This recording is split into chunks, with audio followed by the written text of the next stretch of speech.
supreme test for Tim Howard and the U.S. national team. A match against David Villa and mighty Spain, the World Cup champions.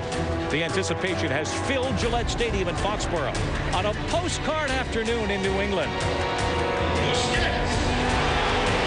What atmosphere to watch the U.S. national team take on the holders of the World Cup trophy here in Foxborough, Massachusetts. And welcome to a beautiful day in New England.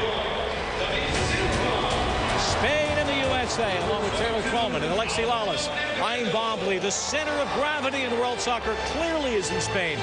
European champions, champions of the world for the World Cup. We saw poetically what Barcelona did last weekend in Champions League. Now the U.S. national team, just several days before the beginning of the CONCACAF Gold Cup that begins on Tuesday, has a great opportunity. It's wonderful, except I think you have to look at this not necessarily in preparation for the Gold Cup, but really 3 years from now in the World Cup. If this U.S. team comes out here today and either individually or collectively has some positive moments, they can be touchstones that they can use 3 years now from in the World Cup. And Alexi, I'm not worried about so much on Tuesday. 60,000 plus, you're playing the world champion at home. What an opportunity for the players to make some noise, make a name for themselves. They got to get something today. All right, let's take a look at the lineup that Bob Bradley is putting out there today. The reliable keeper will be there for the United States, Tim Howard, but the old defender, Alexi. Who are you watching closely today? I love center backs. Tim Ream, number 15. Tim Ream, 23 years old from New York Red Bull. I tell you what, I think we are potentially looking at the starting center back for the U.S. team in 2014, the best distributor of the ball since Jeff Eggers. Robbie Rogers playing one on one side, Sasha Clayton's on the other. The four-man midfield for the U.S. and two men up front. It's all up to Josie Altidore. When was the last time we said he was the most dangerous player on the field? And I'm not talking about goals. I'm talking about stretching the back line, being a target, working hard for your partner up front. Because if he's not doing the little things, Alexi, PK is going to have a field day. Yeah, when we talk about Spain, we're going to check out their starting lineup.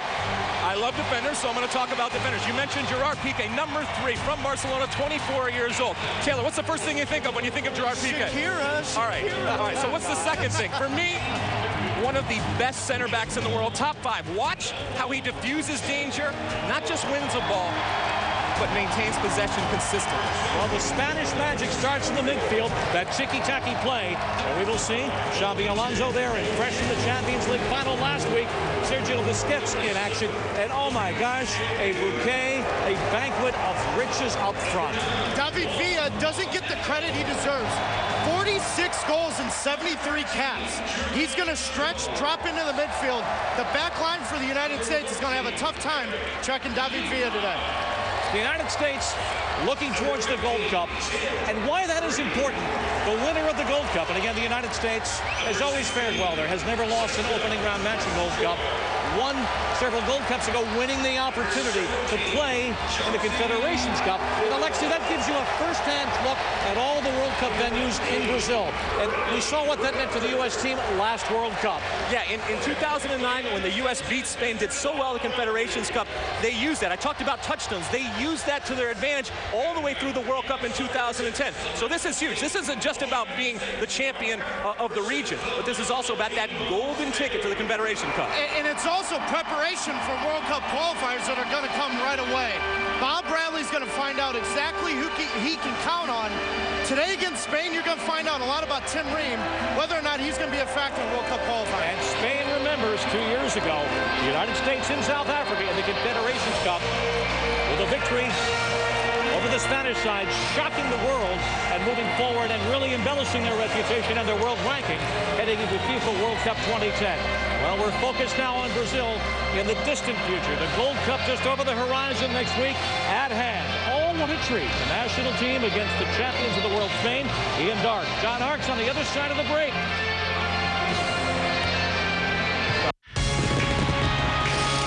Baseball can sure be a funny business.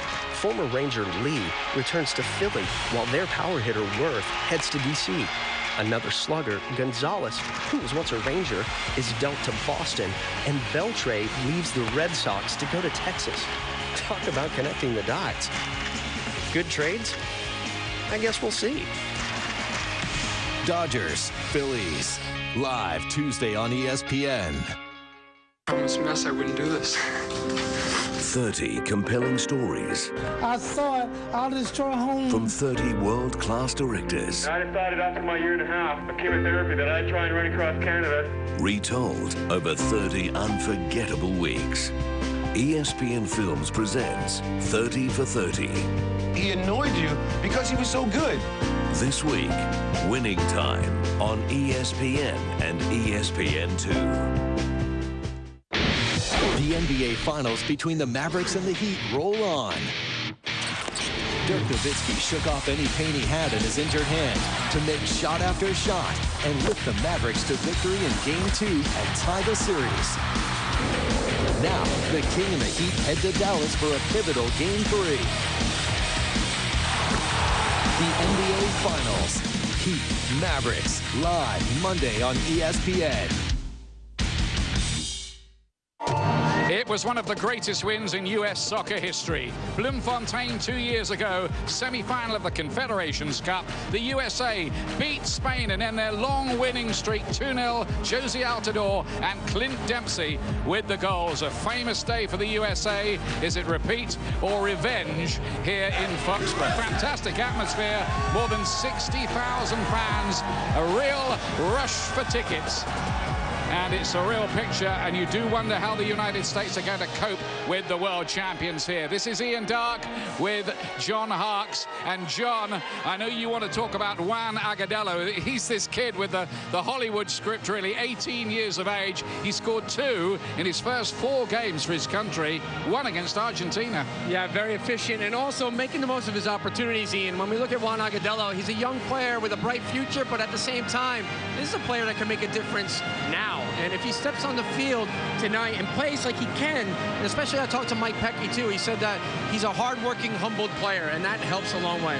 Juan Agudelo is our Gatorade prime to perform player for today. A lot of emphasis too on Tim Reen, the young defender. The two sides are ready. Let's have the national anthems first. The world champions, Spain.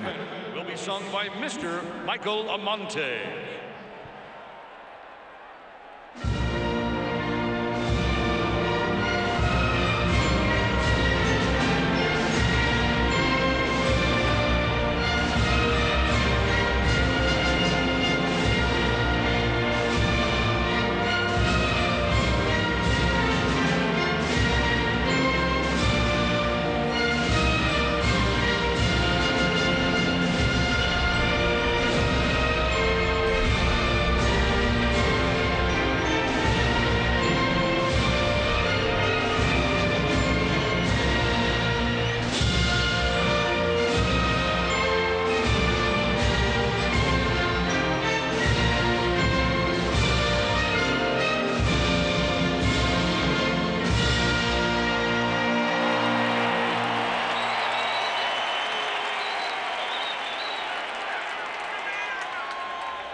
Oh, say, can you see by the dawn's early light what so proudly we hailed at the twilight's last gleaming, whose broad stripes and bright stars through the perilous fight o'er the ramparts were so gallantly streaming, and the rockets red glare, the bombs bursting in air, gave proof through the night that our flag was still there. Oh, say does that star-spangled banner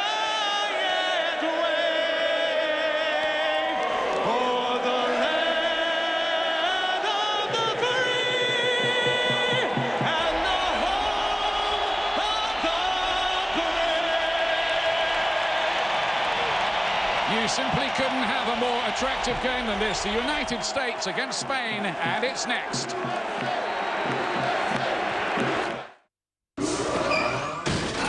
To make it from home, you need to be connected. I'm working. Slick and quick. Oh, wireless. Smoking. Mr. Logan, your 4 o'clock is here. Let's do this. Why print when you can Pixma? A pimple mark can last long after a pimple is gone, and it can feel like forever. Clearasil Science knows that marks can start forming as soon as you get a pimple. Introducing Clearasil Pimples Plus Marks Wash. Used as a wash or a mask, the dermatologically tested formula works immediately with your skin to help clear pimples fast while fighting the formation of marks. Forget marks. Look and feel awesome. Clearasil, the science of looking awesome. You want, you point, you get. Introducing the LG Smart TV with Magic Motion Remote. A world of entertainment awaits. Just point, click, and you're in control. The LG Smart TV. Simply smarter.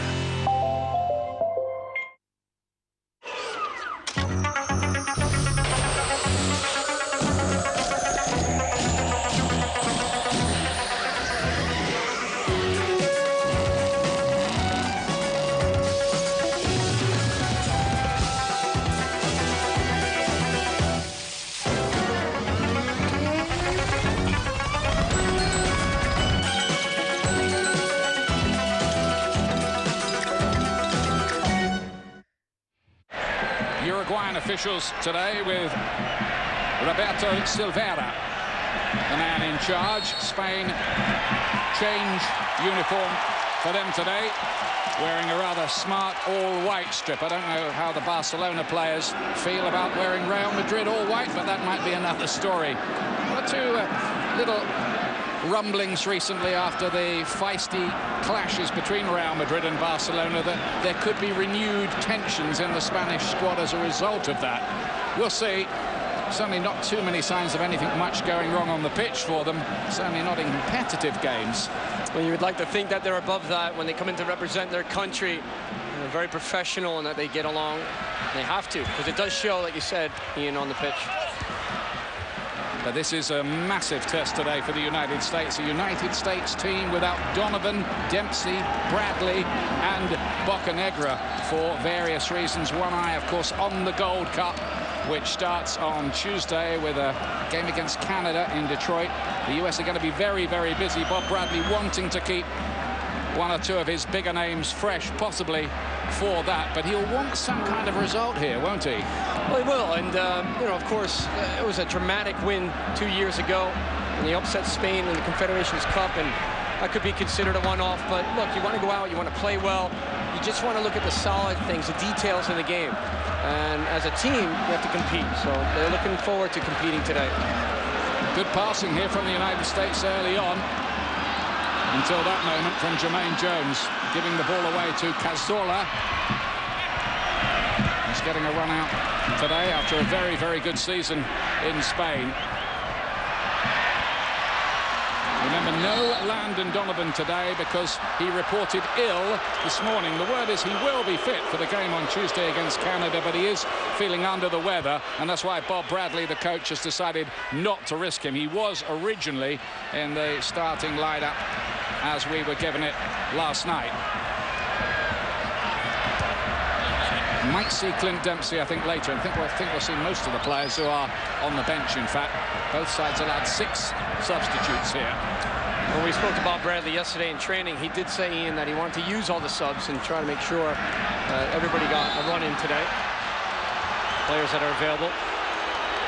Xabi Alonso was the player who went down there for Spain, who are making their first friendly visit to these shores to play the United States, but they will have bad memories of this particular location. The old Foxborough Stadium was where they were knocked out of the World Cup in the quarterfinals against Italy in 1994. Silva trying his luck, blocked by Onyewu. One of the problems you've got playing Spain is they just don't give you too many touches of the ball. This is Sergio Ramos, Real Madrid player. One of 5 players who started the World Cup final. Silva, one who didn't, the Manchester City player. Villa couldn't quite control it. And then Negredo, who's had a terrific season for Seville, turning it over. 3rd tied top scorer in La Liga, Negredo. Well, here, just a neat and tidy 1-2. The give and goes, it's all about angles. You got to stay with your players, don't ball watch, and how quick are they? The great cut back here. You see the back post, just losing his player just a bit there. Spector applying the pressure. And lucky that one's over the bar. Negredo, as you said, 4 caps and 2 goals. There's David Silva. He's been brilliant for Manchester City for most of the season. Good control in the ball. He doesn't panic under pressure at all, Ian, and he seems to find the gaps and the spaces in between most defenses that he's up against. Funny too, because he lost his place, didn't he, at the World Cup after the early matches. Yeah, it was a fight for him to get back in. And again, just taking a look here, the communication's going to be important. The environment today, it's very loud in this stadium, sold out capacity. Communication from Howard as a leader, as a rock, always in the back. Well, he knows he's got to get on his team early to shut things down and not let it manifest through the back. Stan, who's come in to replace Donovan at the last moment, playing wide on the right. Big chance for him. Plays for Anderlecht, the Belgian champions. Rather lost his way with the United States in the last year or so. He has, but he's been grounded and he's played very well on a consistent basis with Anderlecht. He's looking for another opportunity today. Villa, back to Xabi Alonso. Villa again, terrific footballer, looking to pass it in. It was Arbeloa who got forward from the back, who had the shot that was blocked. But that is the way that Spain can slice the opposition apart. Well, the thing that Spain does so well is just move as a team, Ian. And the U.S. will be hoping to really absorb some of that pressure when they don't have the possession, but really look at the link up and find Josie Altidore and Juan Agudelo to then, you know, really keep the ball and then move the team forward. But it's going to be difficult. Agudelo on the chase here. A lot of eyes on the, gets the turned inside. And the US trying to create something down this left-hand side. Sergio Ramos' challenge. The US wanted the free kick. It is a goal kick. It's a good little exchanges there that led to that last play, and Robbie Rogers just hitting the turf, looking to use his speed on this left side for the U.S. Possibly open up the game. It's important that the U.S. do get the ball wide, Ian, and create that space so they maybe get around the outside of Spain's defense. You've got to turn them, got to make it difficult. There is the question, I think, too, of the surface here, which is perhaps not the best for Spain's slick passing game. Won't help the United States too much either. Here's Villa again. Silva. Rogers headed away, but not very far to Sergio Ramos. Takes a return and slides it not very far wide. I think Howard had it covered. Well, it's almost deja vu with just different personnel. Another give and go, which opens up the game. Sergio Ramos from the right back coming forward. Here's the give and go. You cannot stand. Jermaine Jones gets he's just standing in his tracks. You can't do that. You got to stay with your runner. Turn and run with him. That's the first thing in defense. Number 13, Jermaine Jones, having a good season towards the end there with Blackburn in the Premier League. He played particularly well against Manchester United, actually, John. Well, if you can't get up for that game, Ian, there's got to be something wrong as a player. The adrenaline must have been pumping. He certainly started every game by Steve Keane, Jermaine Jones. This is only his 5th cap for the USA. There is Vicente Del Bosque. What a record he has, winning the Champions League during his time as the Real Madrid manager, now a World Cup winner.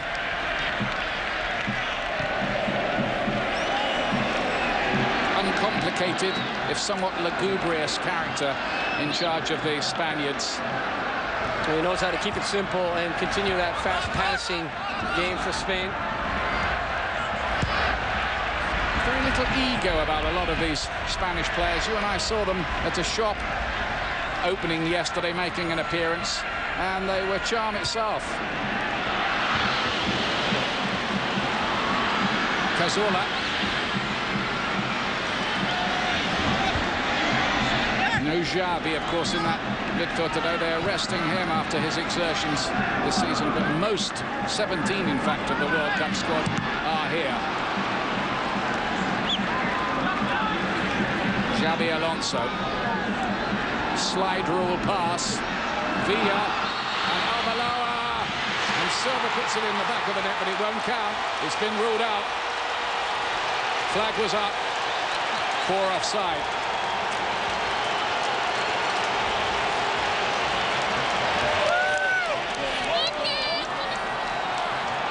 Well, you see the possession of the ball with Spain as usual, and just good passes interchanging there, but just a little bit offside.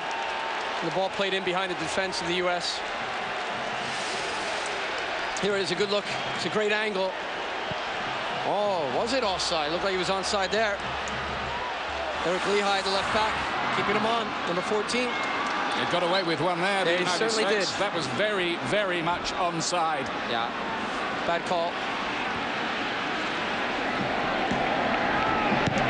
Having said that, the United States had a few go against them at the World Cup, but it is a swings and roundabouts situation, that one.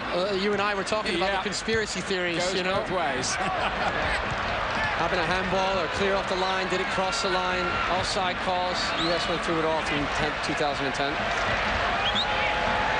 Xabi Alonso. Spain looking in ominous form early on. Cazorla. That time David Villa hadn't quite read it.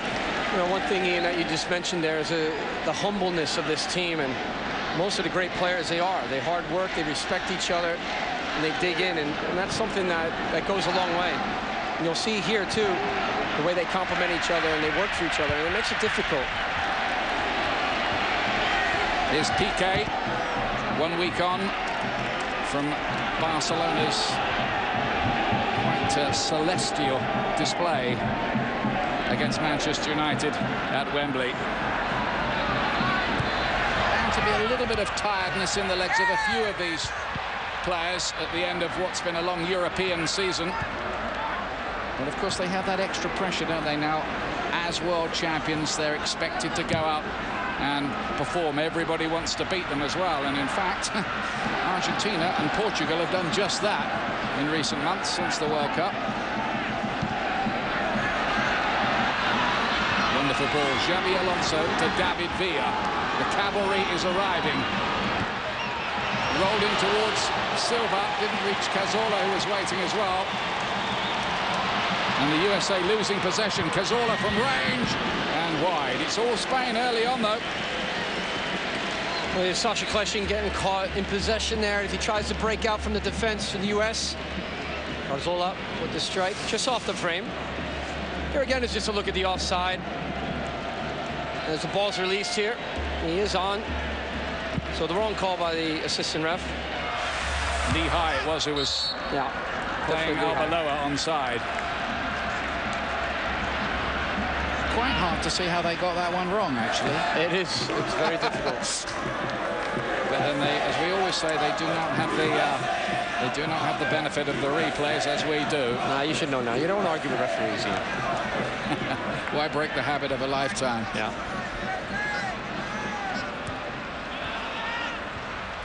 Seriously, it's no easy job, of course. Possession rather being squandered in the middle of the field there, and Silva playing this behind Negredo, taking on Tim Ream, gets away from him, tries the chip and hits the underside of the bar, and the USA escape again. It was a wonderful piece of play that by Alvaro Negredo. You see Tim Howard just tries to close it. What a great ball it was in behind. Tim Ream looks like he's going to recover, but unbelievable creativity and vision. Just a chip and even attempt that over the top of Howard. That's brilliant. And it was a good pickup, really, by Eric Lehigh to follow the rebound and clear that out, because it was a certain goal for Spain if he wasn't there. Only Cristiano Ronaldo and Lionel Messi outscored Negredo in Spain over the past season. Negredo came up with 20 for Sevilla.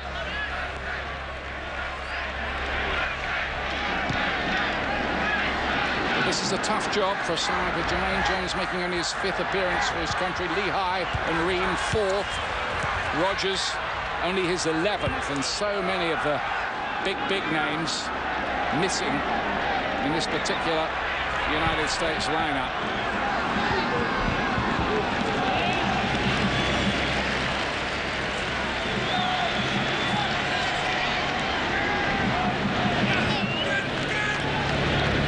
It's a very, very pleasant summer's afternoon here in New England. Busquets cutting it out to Sergio Ramos. Spain, by the way, play Venezuela as well on this trip in 3 days' time. And Del Bosque was saying he'll play everybody in the squad over the 2. That's a great effort, wasn't it, from Negredo? Very good effort. Excellent vision. Definitely has Howard beat on that, but crossbar keeping him out. Goalkeeper's friend, isn't it? The framework. If it hits there, I'm okay. Great skill, though. Just a little sand wedge, wasn't it? It's so important. It's so important, Ian, that the U.S. they need to learn to play out of the back under pressure. They can't just keep hitting these hopeful balls to no one. It's going to make it difficult for Josie Altidore and Juan Agudelo to really get any good service into their feet if they're challenging in the air constantly. Good movement. Great movement off the ball for Spain. Fantastic touch by Alonso. Liverpool have never really replaced him in the midfield since he went to Real Madrid. He still follows their results very closely, though. Cazorla looking for a 1-2, and tremendous save from Howard to deny Villa. Did he get anything on it? Well, we saw David Villa shape up for that 3rd goal against Man United when he was playing for Barcelona at Champions League final. And he kind of does a little bit here, different part of the pitch. But he shapes up again to bend it around, not far off, just clipping the post. Yeah. What a great strike. And the speed of play and the speed of thought is so important. This is something that's a challenge for the U.S. right now to match up, stay with the players, get their organized shape, try to weather this storm. Good start for Spain, though. They look very sharp, very sharp. He did just flick the outside of the post. You're right, John. No, it wasn't near it. It's important that Josie Altidore and Agudelo share the space up front and do not go on the same side of the field. They continuously sometimes show for the same ball, and they can't do that. Young players, they've got to learn to keep that spacing apart in terms of turning the ball over, too. So they got to be in a good spot to defend if they can.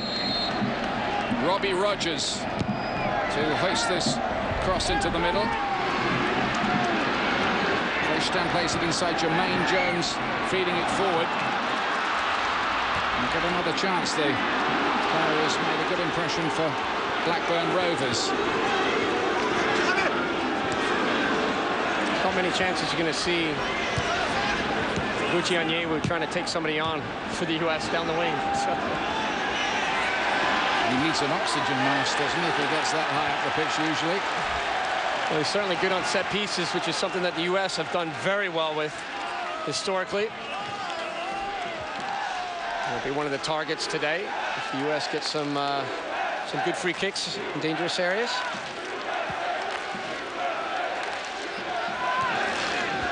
Spector finds Kleinsteiner is offside just by an inch or two, but that is quite enough.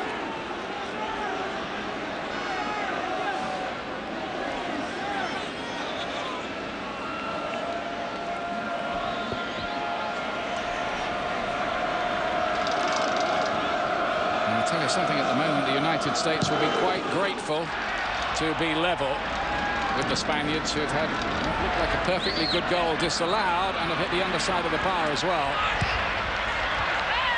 Agudelo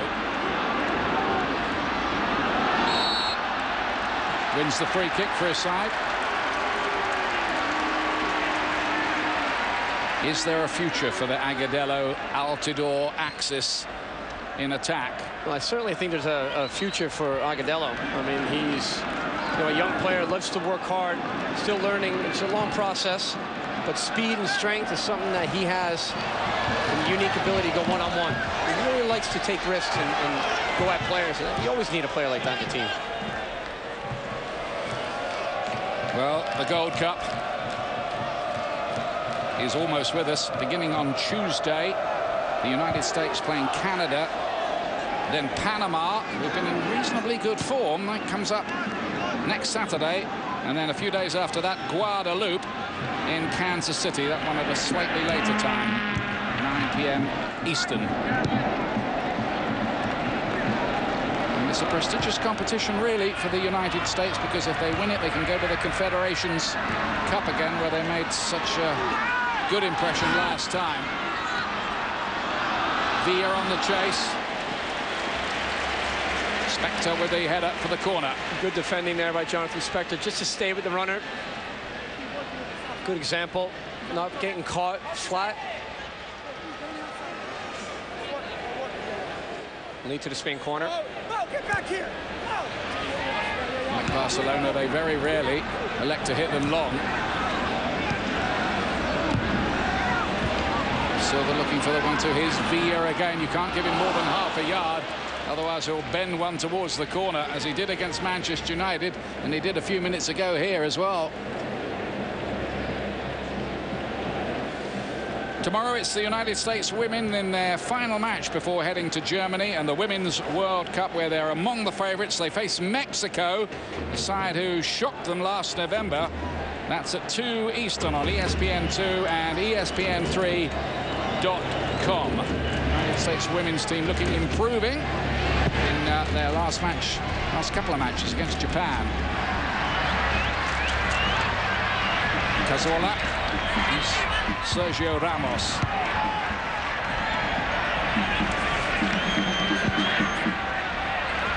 The US victory over Spain in Bloemfontein 2 years ago at the Confederations Cup semi-final is the only time so far that the United States have beaten Spain in 4 meetings. They'll do well to win this particular one, given the fact that this is something of a depleted US side that Bob Bradley has on the pitch.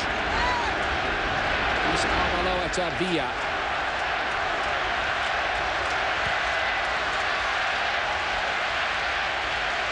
Ramos again, now Silva. He's got a flurry of goals this season, including a 92nd minute equaliser away to Mexico back in August. And Spain were rather lucky in the end to get out of there without suffering the defeat.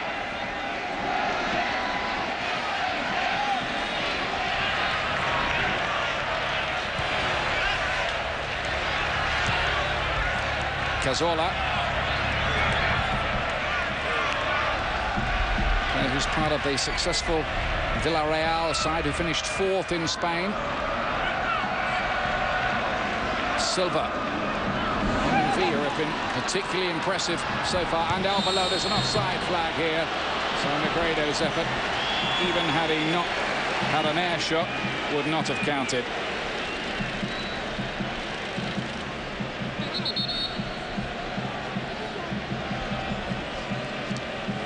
Don't forget, at half-time today, we'll have an interview with the president of the US Soccer Federation, Sunil Gulati, at the end of a remarkable week at FIFA again, amid allegations of corruption involving Trinidad's Jack Warner and the controversial re-election, unopposed, of the president, Sepp Blatter. Quite a bit to talk about there.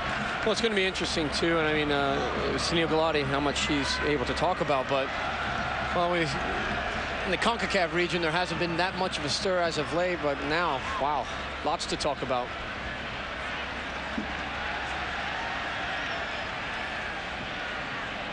That will be an interesting interview at half-time. Again, the US unable to hold the ball for long. It's important that you do as often as possible against the Spaniards, because it can take quite a long time to get it back again. Here's Tim Ream. What a massive occasion for Tim Ream, who only made his debut against South Africa back in November, the New York Red Bulls player. And here he is up against the world champion, something he wouldn't have dreamt of, I think, a year ago. Same too for Agudelo, his clubmate.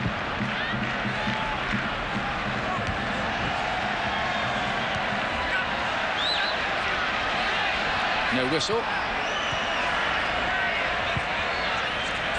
Jones's ball forward was a good one. He found Agudelo, who battles away well. And here's Jonathan Spector. Agudelo again.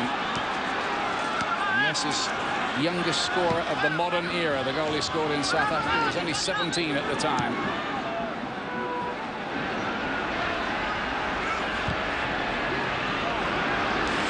That's such a tough ball right there. It's got to be better from Onyewu. It's not a hopeful ball to play into the box. You got players chasing. Klesham was the nearest one to it.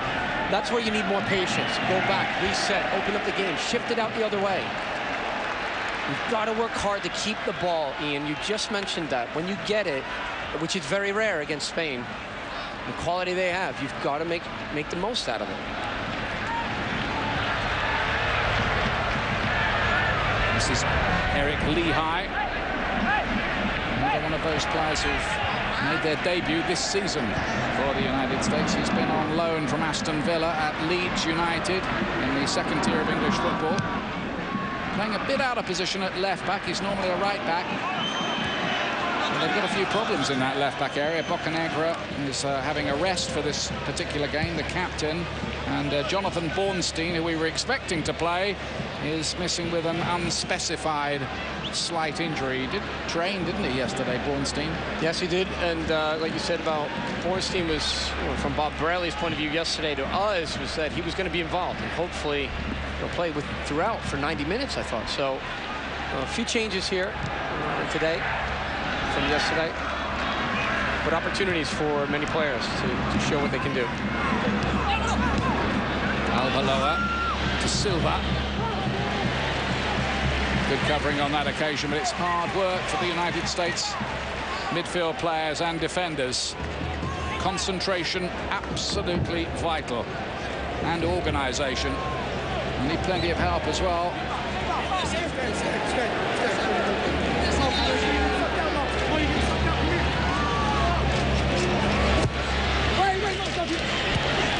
Went Ramos to it. Negredo's volley looked a good one. Good block by Ream. Still managed a cross of sorts, but easily handled by Tim Howard, who wins his 59th cap for his country today. Tim Howard. Another great season for Everton. Doing very well, solid, playing every week. Competing at the highest level, Tim Howard, for many years. He's done well. It's Cazorla. Silva. Once again looking to pick the locks of the United States defense. It's a measure of just how much talent Spain do have that David Silva couldn't get in the starting lineup in the World Cup final. That's a luxury that they have, countries like that. A wealth of players and depth to come off and make a difference in the game. You think of a back line who's trying to match up against one of the best in the world, David Villa, and you got Silva on the pitch, and it makes it very difficult. Yeah, I think it's the master's degree course, really, for the defenders. Yeah, and I think it's too, Ian, it's important not just for Bob Bradley to assess here and look at physically what these players are like, but mentally, they have to believe themselves that they can compete against players like this. They can compete against teams like this. The mental aspect's very important. Silva again. Xabi Alonso finds Silva. Negredo waiting in the middle. And then Cazorla scores! Spain are ahead. The goal is coming. And it's Santi Cazorla who's provided it.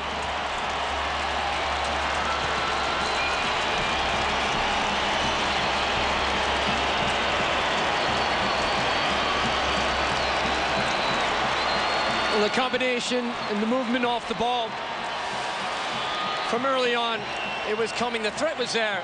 And when you have possession this close to goal, well, all it takes is the one excellent pass, which they're very good at. Completely unmarked, though. And that's unacceptable. Unacceptable at all. Too many players from the U.S. ball watching, too many walking, top of the 18. It's not good enough. Whether it be the line defensive midfielder or somebody from the center back position stepping up to the ball, it's just not good. The opening space was there. It's a great goal, good finish from Cazorla, but he needs to be better from the U.S.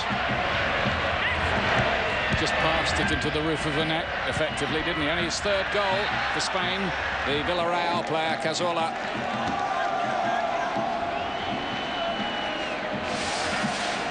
'28th minute. Well, again, yeah, and here it is. You know, you see the pressure on the ball there for Spector. It's a good cutback, but look at that. It's just too easy.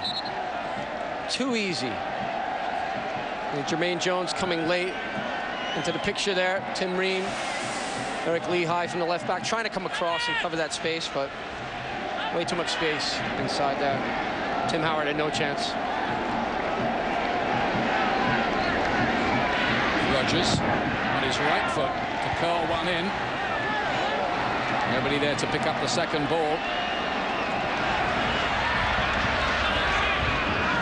I have to say, so far, the United States, without some of their bigger guns, struggling to come to terms with the size of the task here. This was a tough game, even with the full side out. Here's Villa. Well, they did the job in the end. The defenders between them. Can they get anything going on the counter? Agudelo and Altidore looking to link up. Yeah, but at times it's a little bit daunting. It's 2 against 5. Here's some of the skill right here. Olivia, very quick. Adu. A little bit better from the United States, trying to pick up Agadelo's run, and Agudelo does have the eye for goal if they can find a chance, but Negredo just asked a bit too much. Well, he did so well, Ian, didn't he? Take that ball down over his head. What an excellent first touch and control.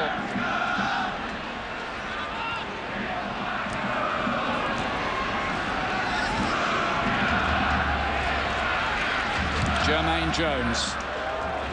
One for Agudelo to chase his by no means a regular starter at New York.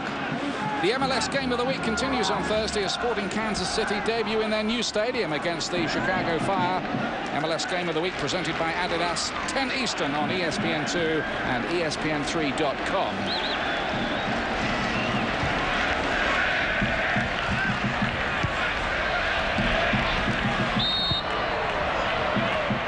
After that stadium debut on Thursday, 12 of the 18 MLS teams will play in stadiums that are built specifically for soccer. It's excellent in terms of the growth and development over the years. Major League Soccer has been able to do so much in a short period of time. I mean, everybody keeps thinking we compare ourselves to the Premier League. It's been going around for hundreds of years in La Liga. Well, it's only been 16 years here in this country, going from strength to strength. Alonso and to Arbeloa, the 2 former Liverpool players linking up. Oh, and look at Negredo, he's got him behind away from Tim Ream here. This might be 2. It is. And again, it was all too easy. Alvaro Negredo makes it 3 goals in 5 games for Spain. Tim Howard certainly not happy. Not a lot of pressure on the ball up front, and when there's no pressure on the ball, you have to be able to look over your shoulder left and right. He was actually closer to Lehigh. He pushed off of Eric Lehigh, and he cut across and behind Tim Ream, and it was an excellent finish. But if you have a player like that, communication, passing players on, well, you've got to make sure of it. There was a makeshift defense today. No Bornstein, no Sharundalo. As you mentioned, no Bocanegra, the captain, resting today. It's all part of the process of learning, assessing, identifying players who can do a good job. Well, it's a hard lesson that the United States are being taught at the moment. They're just being taken to school a little bit at the moment, this experimental side by the Spanish masters. The 2 goal scorers weren't even in the World Cup squad. No, and, you know, to me, though, it's a concern, Ian, of if you have a friendly game like this, and I know it's an awkward time, 3 days away from the first tournament of the Gold Cup, right? But you're allowed 6 substitutions. So the players that are on the field work hard to close people down. If you're tired at halftime, tell the manager, Bob Bradley, and he'll make the change. I still don't see the work ethic out there to close the space down enough. This from Sergio Ramos. It's almost exhibition stuff from Spain at the moment. On the bench, Bradley, Cherundolo, Dempsey, Goodson, who's probably experienced enough as well. And those players, I'm sure, well, they're needed, aren't they, really, if we're honest? Yeah. I think you made a good point, though. The timing of the game is difficult for Bob Bradley here, coming 3 days before the start of the CONCACAF Gold Cup. Yeah, it's certainly not easy. I mean, he wants to make sure he has people rested, you know, key players. He wants to start the Gold Cup off right. You know, a lot of travel in between the games. You know, and long seasons. You know, Clint Dempsey, who's had a tremendous season at Fulham, scoring goals, 12 this year, 33 overall, and now he's being rested today, and it makes sense. The priority is on the Gold Cup. By the same token, Bob Bradley won't want a really morale-sapping defeat like 4 or 5, will he, here? No, he won't, but he'll also know the big picture, too, that people will forget about it and move on. They hope. But they still want to represent well. Villa, he'll want to add to his tally today. Already 46 goals, the all-time top goal scorer for Spain, overtaking Raul. Lehigh ran into trouble and got a free kick there. Well, it looked like Lehigh, he kind of actually closed down his own options. He cut in against the grain. 2-3 players there from Spain. Xavi Alonso, number 14, tremendous player from Real Madrid. He and Busquets were closing it in there. I think Lehigh's very good. He's a great athlete. He's very fast, but he has to play a little bit quicker, get the ball off his feet more. Fortunately, he might have picked up an injury on that last play in. Well, this is the second goal scored by Negredo. Look at his movement. He loses Tim Ream. Well, he split the seam there. He left Eric Lehigh, and he kind of cut in behind over the left shoulder, Tim Ream. Tim Howard not very happy at all. And no, again, from that last picture we just showed, no pressure on the ball. And that's the key. If you have 2 strikers that are young, well, run. Get your effort in there and dig after it and close down that space. Further treatment required, but a free kick for the United States to be taken by the Columbus Crew winger, Robbie Rogers, who did play in the last CONCACAF Gold Cup and scored and won a Man of the Match award against Grenada.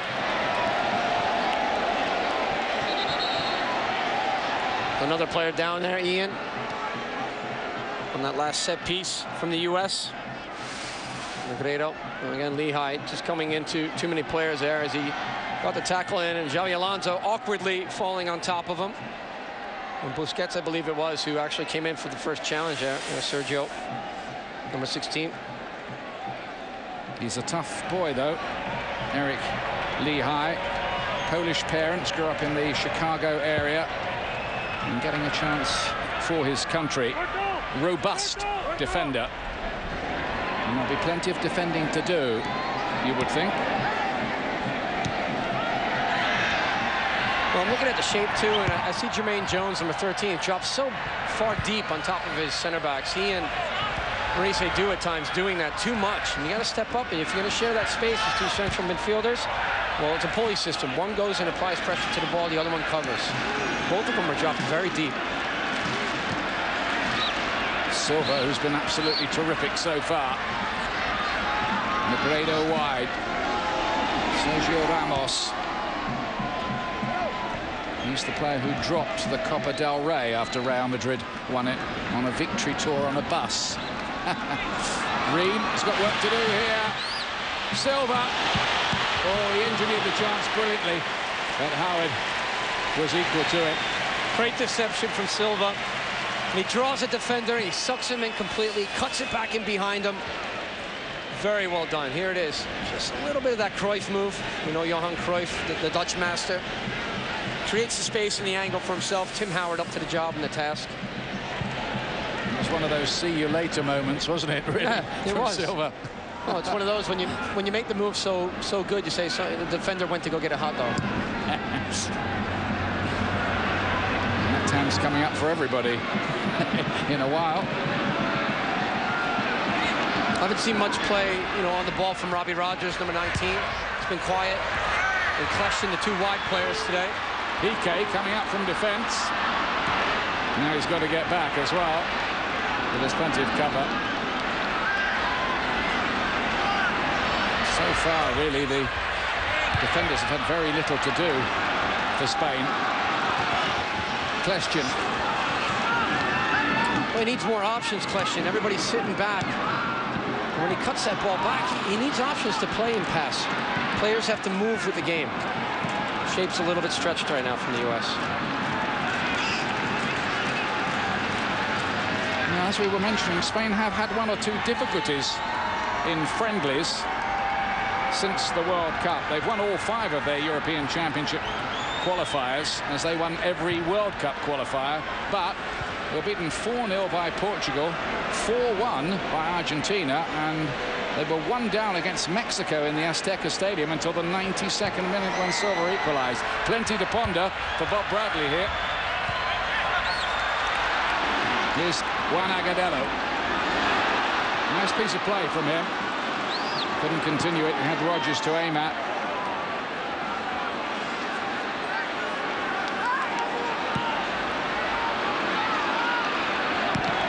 Jermaine Jones. That's a difficult ball from Jones. Rogers, it drops through him. It was half a chance, no more. And Rogers rather snatched at it. Oh, it was a half chance. He made the most out of it, Robbie Rogers. It dropped down for him kindly. It's a good switch of the ball from Kleshtin. But that's the last bit right there. Gerard Piqué overrunning that, missing that ball. Possibly a handball in the box, actually, from Piqué.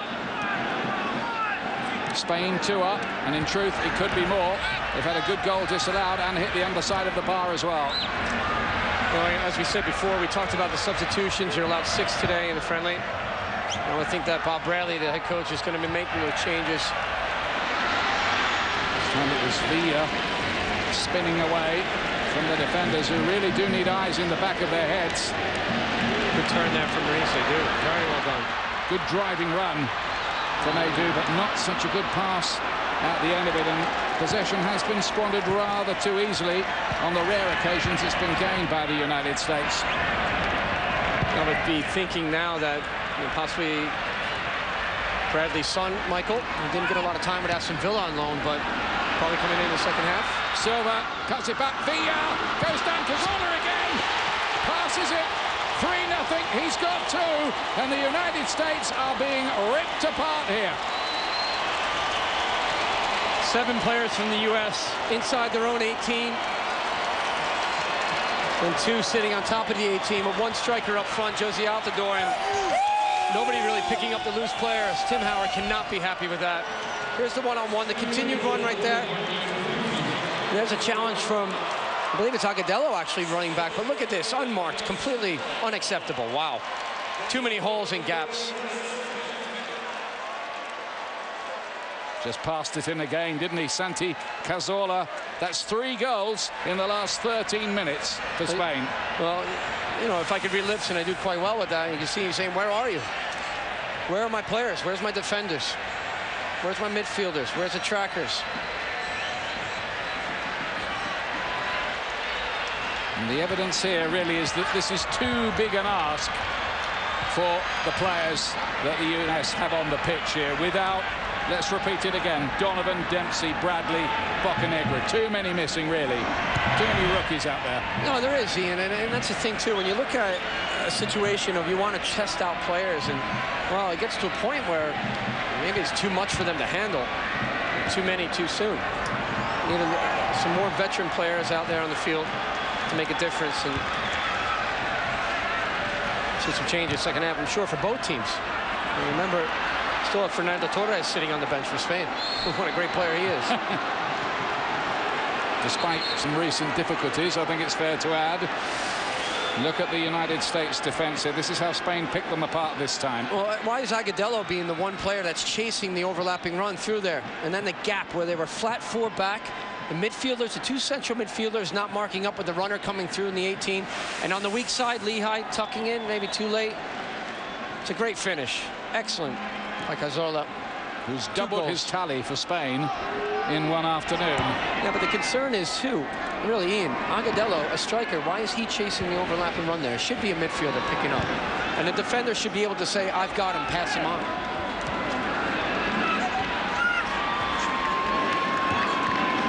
Here's Adu.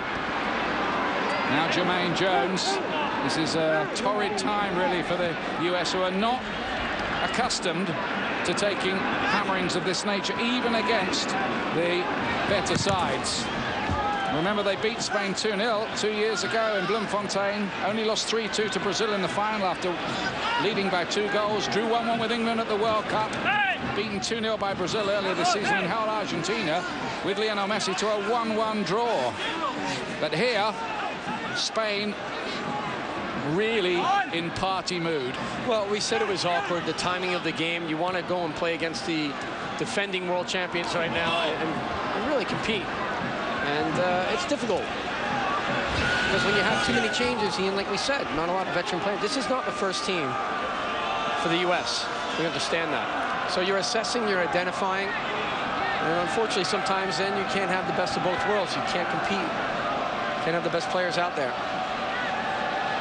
Well, there'll be changes from Bob Bradley at half-time. And coming up at half-time, we'll head down to the field with Bob Lee, Alexi Lalas and Taylor Twellman. And we'll have that exclusive interview with the president of the US Soccer Federation, Sunil Gulati. Lots to speak about after the dramatic week. And headlines from Zurich with FIFA.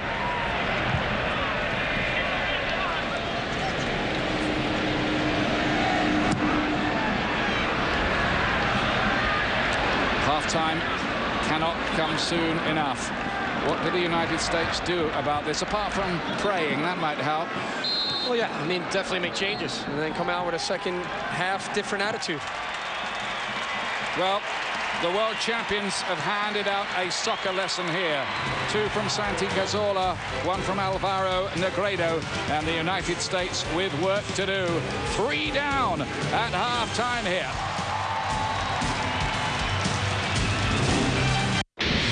The NBA Finals between the Mavericks and the Heat roll on. Dirk Nowitzki shook off any pain he had in his injured hand to make shot after shot and lift the Mavericks to victory in Game 2 and tie the series. Now, the King and the Heat head to Dallas for a pivotal Game 3. The NBA Finals. Heat Mavericks, live Monday on ESPN. Baseball can sure be a funny business. Former Ranger Lee returns to Philly while their power hitter Worth heads to D.C. Another slugger, Gonzalez, who was once a Ranger, is dealt to Boston, and Beltre leaves the Red Sox to go to Texas. Talk about connecting the dots. Good trades? I guess we'll see. Dodgers, Phillies, live Tuesday on ESPN. Time once again for Sports Big Night Out. This is where sports and entertainment come together. Honoring the coolest, the biggest, and the best. The most memorable moments from the year in sports. I'm so excited. Direct from Hollywood. The 2011 ESPYs, hosted by Seth Meyers. The fans have decided. This July, exclusively on ESPN and ESPN HD. I promised Mess I wouldn't do this. 30 compelling stories. I saw it. I'll destroy home. From 30 world-class directors. I decided after my 1.5 years of chemotherapy that I'd try and run across Canada. Retold over 30 unforgettable weeks. ESPN Films presents 30 for 30. He annoyed you because he was so good. This week, Winning Time on ESPN and ESPN2. Today, the class of 2011, the U.S. Soccer National Hall of Fame inducted Bruce Murray, Bob Gansler, Ernie Stewart, Eddie Pope, and Kobe Jones. They were inducted today and recognized on the pitch before the match, which is at halftime. 3 goals in 13 minutes, and the champions of the world, Spain, leading the United States 3 goals to none. Back to Taylor Twellman and Alexi Lalas signed Bob Lee. Our guest at halftime, the president of the U.S. Soccer Federation, Sunil Gulati. Thank you for being here. Pleasure to be here with you. Tumultuous time in world soccer, unopposed election for Sepp Blatter, discord and turmoil in CONCACAF, corruption allegations first. There were a handful of abstentions for Sepp Blatter and his unelected election. For whom did the U.S. vote or abstain? We voted. We voted for Sepp Blatter. There wasn't another candidate in the election, and we didn't think it made sense to abstain. We had talked to a number of people, including the English FA, and decided to vote for President Blatter. He's promised reforms. We support a lot of reforms, even beyond maybe where he's willing to go right now, and we thought that was the best way to move forward. How would you describe the intensity of the need for reform in FIFA? Very high, and across a number of different areas. So we think they should look outside to get some help and have someone review the processes. And it's not just the corruption issues, it's governance issues in general. So we're very supportive of that. We'll do everything we can to influence that, and we hope to see those start immediately. Do you have confidence FIFA can clean itself up? I think you're going to see a number of things happen, and they've talked about reaching out to some outside people, and I think they'll do more than that over time. There'll be a lot of pressure to do that, and I think you'll see it happen. So, given what you said about change and reform in FIFA, there are those that would say that a vote for Blatter is in conflict with American values, principles, fairness, honesty. What do you say to that? No, I don't think that's the case. I mean, there were some charges against him. They were quickly dismissed. So I think he's pledged to try to do some things that are different. The IOC did the same and had their moment more than a decade ago, and we think that's the best way to go. An abstention in this case doesn't do anything. It doesn't send a message. To take the moral high ground is fine unless you're standing on quicksand, and I don't think taking the moral high ground was the right thing to do. We did that. We're going to push for reforms. Sunil, what's the chance of a revote for 2022 World Cup? There's been a lot of inquiries about that, Taylor. The new German representative to the Exco has asked about it, but there isn't any proof of anything. So there's a lot of rumors. Who knows what might happen in the future? But at this stage, we're just waiting. Is it 0% though? No, I don't think anything is 0%. But the president made clear that Russia and Qatar were hosting the World Cup based on what the current information is. CONCACAF has had, I believe, 3 presidents or acting presidents in the course of a week. How would you describe the stability in CONCACAF? No, there's obviously been a tumultuous week, even more so than in the FIFA world. The Gold Cup starts tomorrow. It's an important competition, so I think everyone will rally around that. And hopefully, over the next few weeks, you'll see some changes there as well. That's very important because our route to FIFA is through CONCACAF, and I think we can effectuate a lot of change there in very short order. Very quickly, you said a number of areas that FIFA needs reform. What's the biggest area that needs reform? Well, in general terms, it's governance. Transparency, external review, and if you have that as a starting point, people aren't going to always do the right thing. That's why you need good rules and good governance procedures in place. A tumultuous time in world soccer, and Sunil Gulati, our president of the United States Soccer Federation. Thank you for joining us. I appreciate your description of what's going on because it is fascinating the entire globe. Spain, 3 goals in a short span over the U.S. We're at halftime. We'll be back in Foxborough on a glorious afternoon. Apologising for accidentally sending a text to the person the text was about. 6 beers. Apologising for sending an inappropriate text to a mate's girlfriend. 1 case. It was a picture message. 2 cases. You sent it to your mate's mum. 3 cases. I can't talk to you. Why do you have your mate's mum's number? TUI's new, official currency of the beer economy. Hi, my customer needs a windscreen chip repaired urgently. You see, she knew that chip could turn into a crack any time and was worried about the safety implications for her family. She immediately jumped online to o'brienglass.com.au and requested an appointment. It's so easy, you simply select your preferred day, time and location to have your glass fixed. An O'Brien repair can be as little as a quarter of the cost of replacing the screen. And if you've got automotive glass insurance, it's usually paid for by the insurer. Chip windscreen? Visit o'brienglass.com.au now. O'Brien. It seems everyone's chatting, but not really talking. Everyone's connected, but not really connecting. At eHarmony, we believe lasting relationships are based on the deepest connections. So we match you with people who share what you believe in, people who value what you value. And that's what creates the most magical connection of all. It's called love. To find it, connect with eharmony.com.au today and review your matches free. My fellow mutants, the real enemy is out there.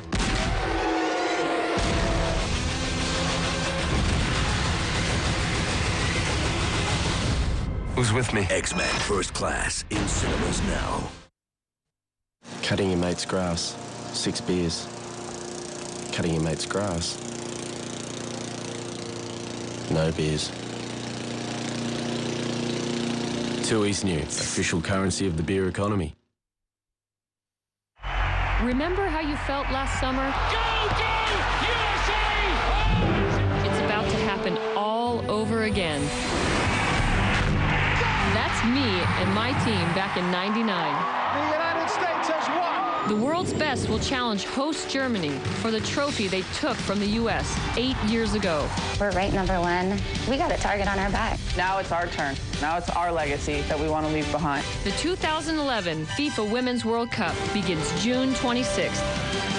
It is at hand, Women's World Cup, and for the U.S. national women's team, the send-off match, the final prep match tomorrow, 2 p.m. Eastern on ESPN2. North Korea, the opening group match from Dresden, Colombia, and Sweden to follow. Complete coverage on ESPN and ESPN2.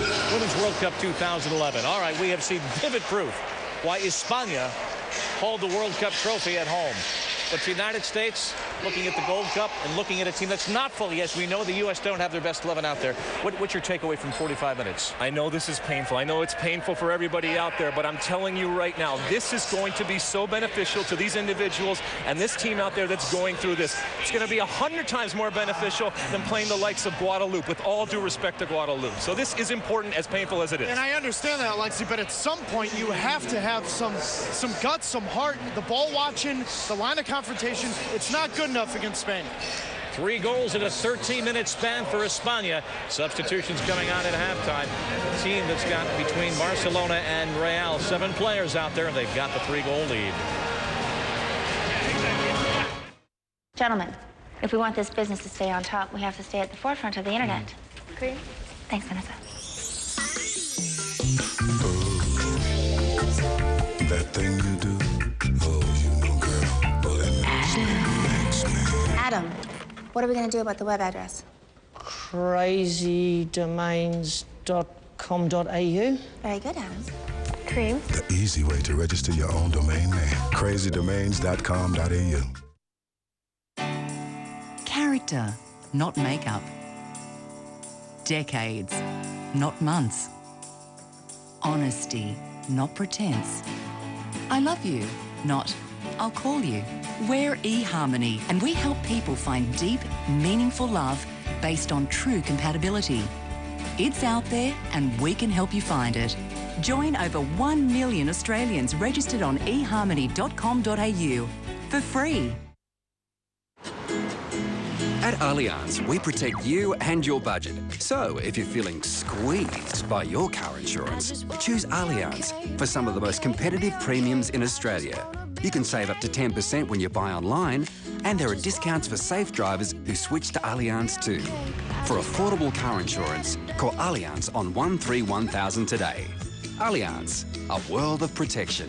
I just wanna be okay today. To make it from home, you need to be connected. Mum, I'm working. Slick and quick. Oh, wireless. Smoking.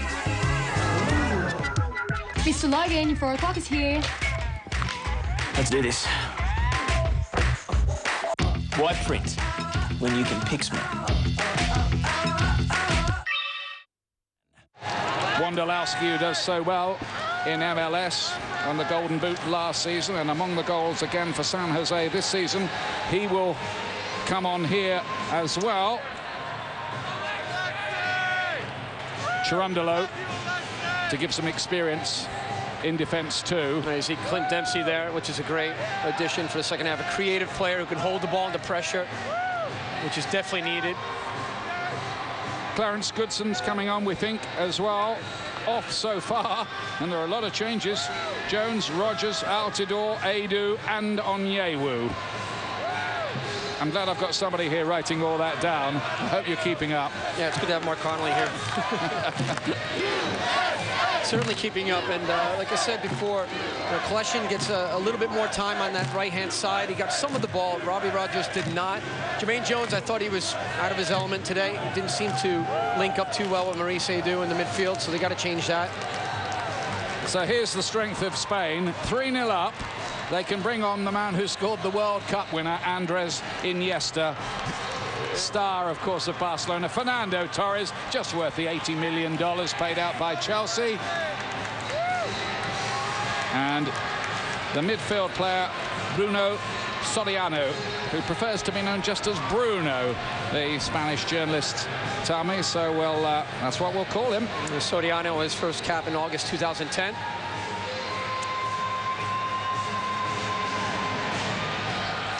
Change cast list, but will there be a change in the plot?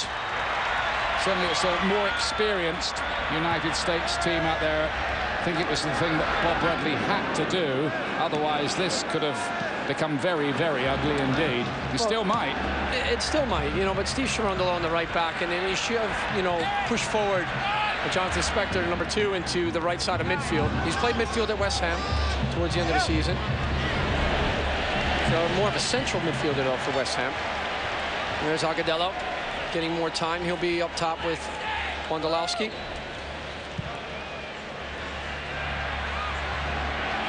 It's only a second cap for Wondolowski. He's in the Gold Cup squad, as all these players are. A little bit disappointing that Freddie Adu, a lot of publicity about his comeback to the roster. We're not going to see him today. He's not among the named substitutes. Well, it's more of a long-term picture for Freddie Adu, and Bob Bradley has to assess and look at things. It makes sense to, well, he gave him the opportunity to come in here and be part of the squad, which a lot of people did not expect. Good news for the United States defenders. David Villa's gone off at half-time. Yeah, it's very good news, but then Torres comes on, and yeah, doesn't get any better. He hasn't been as the same form as David Villa, certainly not. Well, he's had a terrible last year, really, hasn't he? I don't think he's recovered. There's too many injuries, Ian. I don't think he's recovered from all the injuries. Well, it's been getting quite a long time since the injury, but he might have a chance here. But no, the flag's up against Torres. It looked suspicious, and it was. Yeah, only one goal since that expensive move to Chelsea, and that was on a stormy night in West London when the ball got caught in a puddle and Torres turned on it, thrashed it into the net, but no others. Bradley helps it forward. Wondolowski with a decent layoff. Is this just a damage limitation job now for the USA, John? It is in certain terms, Ian. You know, to stop the bleeding, you know, kind of gain a little bit more in terms of territory, possession of the ball, and also just managing the game better. It wasn't done in the first half. There was no real leaders out there controlling the pace of the game. Just put your foot on the ball, reset things, go back to the keeper. How many back passes did you see to Tim Howard in the first half? Not one. Not one. Well, in plain language, I think they found it hard to get a kick, really. Called in. Sergio Ramos heads it away. What about this business of the relations between Barca and Real Madrid players in the Spain camp? They were particularly feisty confrontations, those 4 meetings in 18 days, plus all the dastardly plots outlined by Jose Mourinho, which won't have helped. It just makes, it adds more to the drama. You already have the sensational players that are out in the field, and you know what the stories are going to be, but now that competitive spirit, that edge, that pride, wearing the jersey in La Liga. Wow, you always want to be the #1 team, don't you? Between Barcelona and Real Madrid, that's been going on for years, Ian. 1 or 2 spiky moments between players who are now teammates for Spain. If you look at some of the pictures of those meetings, Iniesta playing it back. I remember Sergio Ramos getting very heated in that last competition. Is Iniesta. Back to him again. Everybody wants to get in on the act. And little man someone who's been running the show, David Silva. He's had the ball in the net once, come up with 2 assists. He did have it in the net. It didn't count, but it should have done because the offside flag was erroneous. Well, again, you see Silva there, not a lot of space, but he somehow manages his close control on the ball. He creates just a little bit of an angle just to get the strike on goal, and that's what you're looking for. Bob Bradley taking the US to the Confederations Cup final and to top of a World Cup group as well. First time that had happened since 1930. Well, they got stronger as the tournament went on. You remember early on in the stages, they were struggling, and then to go and get to the semifinal, beat Spain as they did, and then find themselves in the final. A bit unfortunate, and they did well against Brazil. They lost 3 second-half goals from Brazil there, and lost 3-2. That was nearly a sensational win. Very, very good performance. Here's Bruno. Made his debut against Mexico in August, so new to the roster and very proud to be a part of it as well. The man wearing Xavi's number 8 shirt today. Point that won't be lost on him, I'm sure. Iniesta. Flag was up for offside against Albaloa, who's joined into some effect down that left-hand side. Really handy defender. He is the Real Madrid player. Can play right back, left back. Very experienced. Rarely has a bad game. Here's Agudelo. Crowded out on this occasion. So Altidore has been substituted. He's rather run out of goals. He didn't score at the World Cup and only one since. Yeah, I mean, it's something that you want to, well, first of all, you want to see him get time playing competitive minutes, you know, for his club, which has been difficult. And, you know, at the same time, this is a very difficult game for a young striker to come out here and try to compete and get the ball. And you don't have a lot of possession, makes it awkward. But, yeah, he was quiet first half.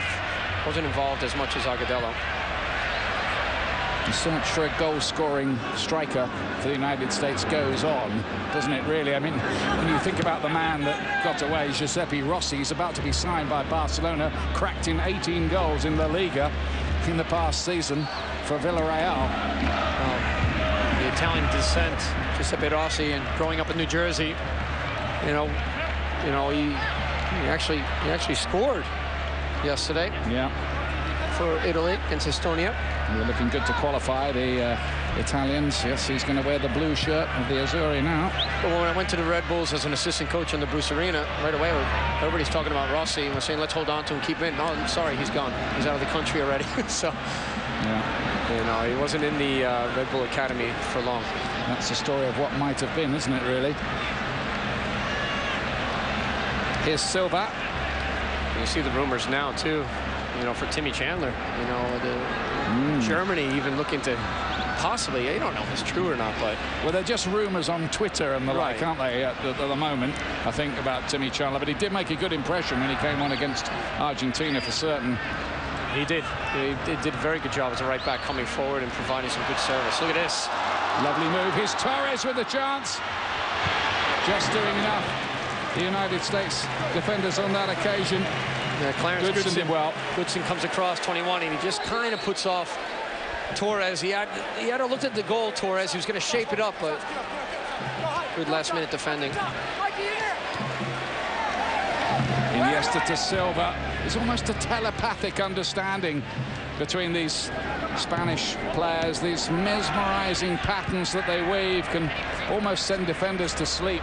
You see how they move as a team, though, and we even recognize this with Barcelona. You and I were talking earlier today.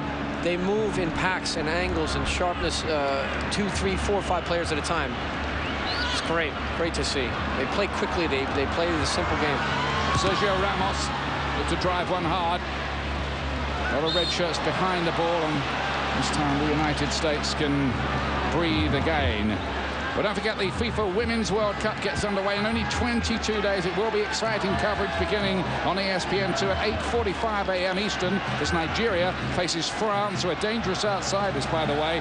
Then on ESPN at 11:30 a.m. Eastern, the host nation Germany in a sellout match against Canada. There are going to be over 70,000 at that, I'm told. The Women's World Cup beginning on Sunday, June the 26th.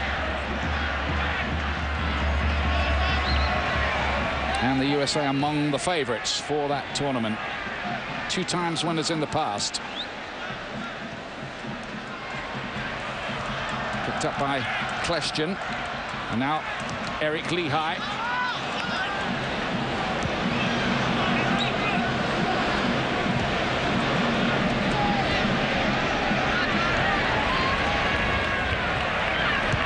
Three weeks today, the CONCACAF Gold Cup final. At the Rose Bowl in Pasadena, the United States will expect to be in it. Cazorla, he's on a hat-trick now. Drafted into the side today. Bruno forward. Here's Cazorla again. Albeloa, nobody there. They kind of don't do crosses, really, do they? Spain, not high looping crosses. It's all intricate build-up play and usually lovely two-touch or even one-touch football around the edge of your box. It's just good. They really exercise good patience as well. They wait for the opening. They kind of lull you to sleep a little bit with the passing game, like Barcelona does. They mesmerize you, and then bang, they hit you so quickly, you can't even blink. Strike like vipers. Silva and Cherundolo on a fantastic season, captaining Hanover to 4th place in the Bundesliga. Well. Very well. Very solid. Cherundolo always doing a good job. He was injured for the last couple of matches against Argentina and Paraguay. In fact, he's missed the last 5. They're glad to have him back. Here's Clint Dempsey. Good ball from Dempsey. And here is the aforementioned Cherundolo taking on Albeloa and getting past him as well. Hint of a foul by Albeloa, which wasn't given. Good feet from Steve Cherundolo. Did very well. He was tight. Ran out of space. But I thought it was a foul. He went around him, did very well. Ian got on the other side. Away by Albiol, who's not had much to do back there. The Real Madrid player. He was the only outfield player not used at the World Cup. Albiol, he was carrying a bit of an injury, I understand, as well, which could explain it. Eric Lehigh just closing down his own space, and he's just got to keep the ball and get it off his feet. And caught possession. Spaniards thought they should have had a free kick there. So they foul on Sergio Ramos as it is. Dempsey feeds it inside. Kleshjan wide. Chip towards Wondolowski. You couldn't quite reach it and get a header away. We saw shouts from Pepe Reina in goal, but Wondolowski looking for the header. He got a little bit of a bump. Lehigh got the ball into the box. Good work from Clint Dempsey now with the ball at his feet. Keeping the possession. Just shaping it up on his right foot there into the back post. You see that little bit of a bump in behind for Albeloa.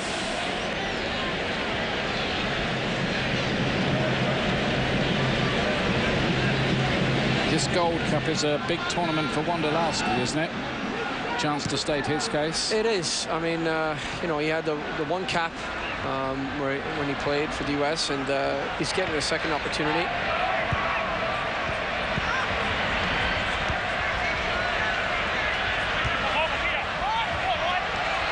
Xabi Alonso let it run, and Agudelo said thanks very much. Here's Bradley looking to measure one for Dempsey. Still might be something on Kleshjan. Dempsey again. Just dragged it back for half a yard, and then no real contact on his shot. No, but it's better from the U.S. already in the second half. And you see that the calmness on the ball, the number 4, Michael Bradley. He's trying to thread the needle there. Picks up here, and then a combination between Question and Dempsey. Watch the way he receives this ball to open up. Just kind of overhits the ball a little bit. He's overtaken Brian McBride as Fulham's leading Premier League scorer during the course of the past season. And in very, very good form. Yeah, you mentioned those two players together, two very good players. Brian McBride, very well respected, excellent striker. Arbeloa doesn't quite find Silva. United States in a final warm-up game for the CONCACAF Gold Cup, playing the world champion Spain and trailing by 3 goals to 0. 3 goals in 13 minutes from the brilliant Spaniards in the first half. 2 from Santi Cazorla and the other from Alvaro Negredo, who's now been substituted. But he looked quite good while he was out there, Negredo. He certainly wouldn't let Spain down if they need him at the European Championships next year. Very clever run that he made just off the shoulder inside of Eric Lehigh. He went in behind Tim Ream. It was a good ball too, but look, there was no pressure on the ball, and it needs to be better from that. You're really not helping your defenders if there's not pressure on the ball. They can pick out anybody.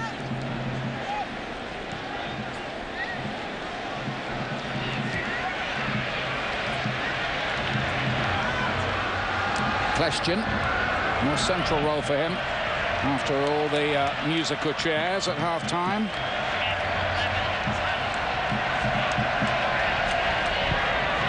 One of the countries who have given Spain a bit of a run for their money over recent months in competitive action was Scotland.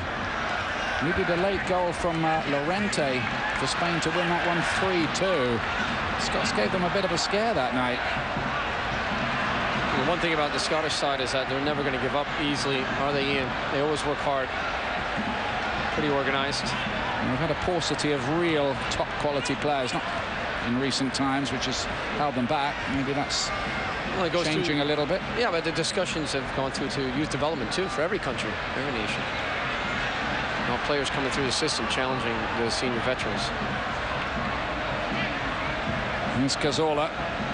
Spain looking to rub the United States noses in it a little. They won't stop at 3. Xabi Alonso towards Iniesta. Nearly all the Spanish players are in the World Cup squad, keeping the same numbers. You're a superstitious lot, you soccer players, aren't you? Superstitious? No, not really. Well, I used to put my shin guard on my left first, always. Really? Like when you've had good games, when you've had bad games, it all goes out the window. And you change the superstitions. Yeah. Well, sometimes it's just, you know, having the confidence. And, you know, as I talked about, too, with the U.S. side, mentally, you got to have that confidence and believe what you can do and compete against players at the top level. That's huge for any player.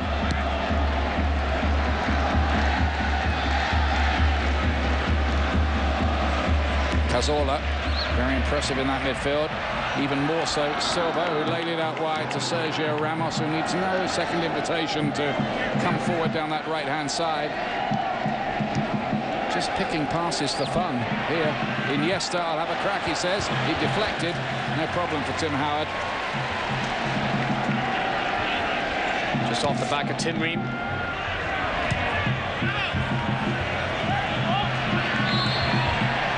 There's no doubt about it, I think, in the last couple of years that Spain and Barcelona in club football have just taken the game on to another level. A lot of people have been watching the game for a long, long time.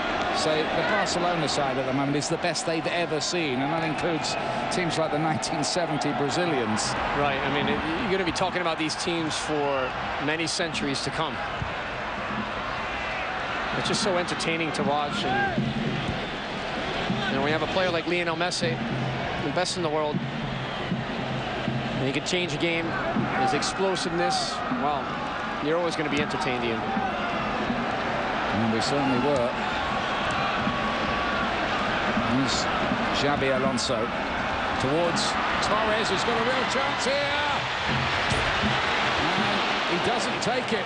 And that's the way things have been going for Fernando Torres. I would put a lot of money on the fact that a couple of years ago, that would have ended up in the back of the net. Well, I agree with you, and he seems to be hesitating when he finds himself in good one-on-one situations, which is very rare. Recently, not so rare. But what an excellent ball by Xabi Alonso, number 14 in midfield. His vision, the accuracy, the weight of the pass, well, that created that opportunity for Torres, and should do better there. 85th cap it is for Alonso.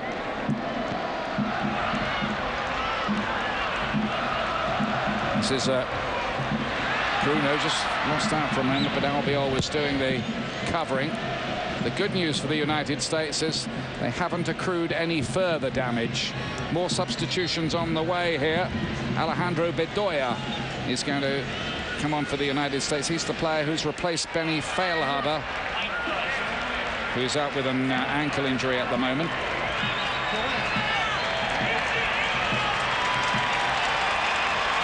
And 2 more changes here for Spain World Cup winner Juan Capdevila is coming on, and so too is Borja Valero, who I remember from the spell at West Bromwich Albion. Didn't work out too well for him. Another nice pass through the ball, though, coming on. And just to confirm, tonight's substitution fueled by Gatorade, the introduction of Alejandro Bedoya for Juan Agudelo for the United States. No goal for Agudelo this time. No goal, but it was good for him to get a run in, and he hasn't had, you know, he's not a first-time starter for the New York Red Bulls right now. Luke Rogers, Thierry Henry filling those roles, so it's good for him to get minutes here in a friendly international against Spain. Bradley did well there, turning into a bit of space. Did very well. Cherundolo. Good decision by Michael Bradley.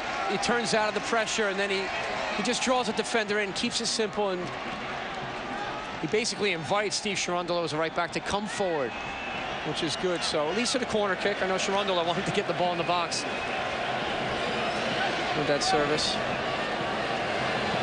It's a funny thing to say, isn't it, really, that but if the United States could get out of this just losing 3-1 or something like that, that would almost be a result in the circumstances. Blush is saved and all that. Question to play it in. Out to Steve Cherundolo. Deflected on the way through, and it's a corner kick.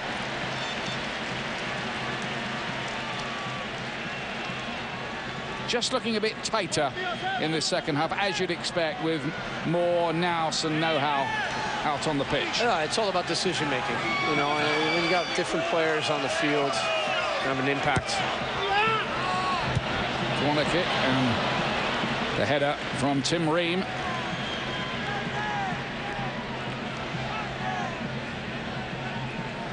What was the verdict on Agudelo then, do you think? I thought he did well. You know, it's not easy when you're not getting the ball in the run of play. There's no rhythm there from the midfield. But I thought Juan Agudelo, when he had it, he looked to take players on. Sometimes he was double-teamed, but his feet looked great. His work ethic was good, pretty good. I liked it. He did very well. It's all part of the learning process for him, the learning curve. Getting minutes is important. You have to be able to play through your mistakes and learn from the game.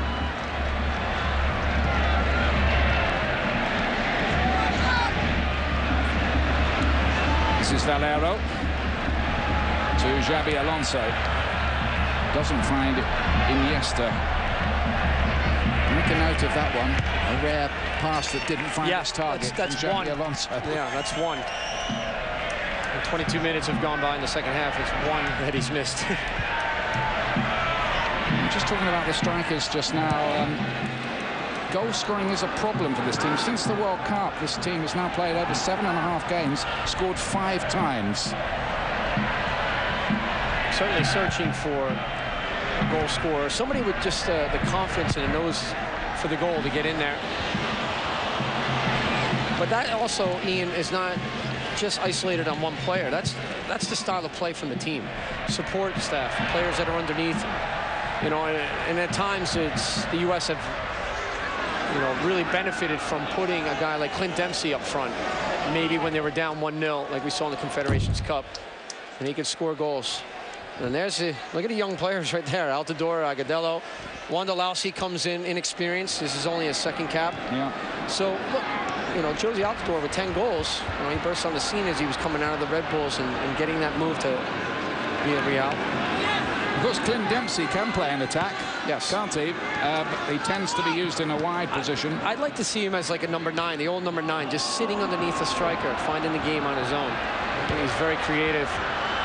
His link-ups, and he'd be able to get strikes on goal from there. Dempsey is beginning to have an influence as well. This is better from the United States. And that ball from Schwindel played a little bit behind Jonathan Spector. He's trying to reach for it.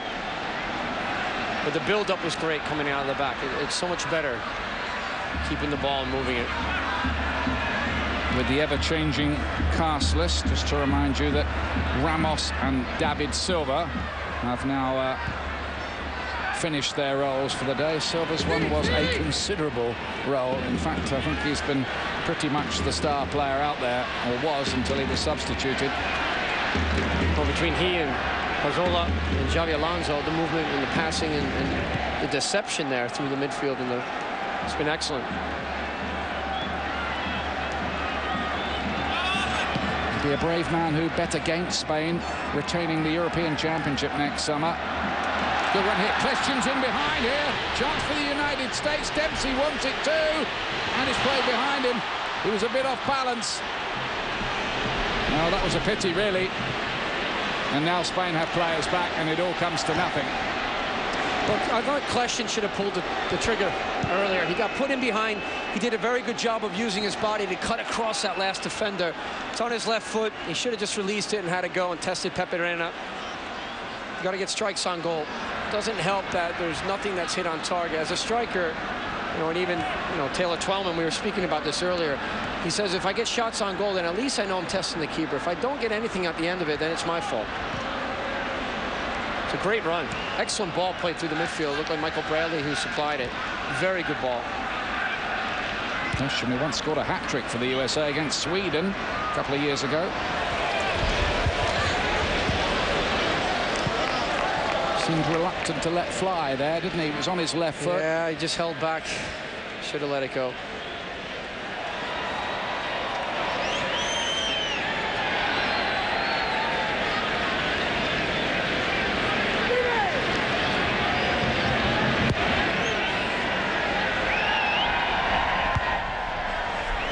Bruno won the header for Spain.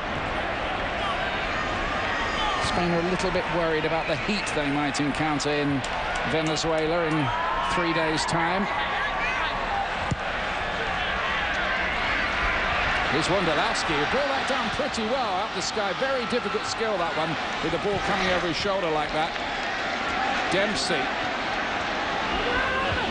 And it's a good shout in the end from Pepe Reina. Well, we saw Alvaro Negredo actually do that very well in the first half as it came over his shoulder, and his touch was on the ball was excellent. Wondolowski with a good run. And was doing the same. And this is interesting because Dempsey is being used in that role you described just now, and he is beginning to ask one or two questions of the Spanish defense, so food for thought there. Yeah, I like it there. I like when he gets in the central part of the field because he can get around the ball. It's very dangerous. They have to worry about him, and then it opens up, you know, spaces for other players too. This is Andres Iniesta. Cazorla wide. Goalkeeper's ball. Bit of a misunderstanding there between Howard and his defender's Goodson, I think it was. Could have been costly, it wasn't.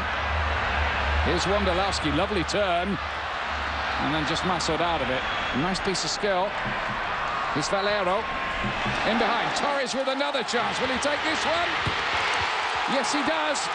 Off both posts is Fernando Torres, and it's 4-0 to Spain.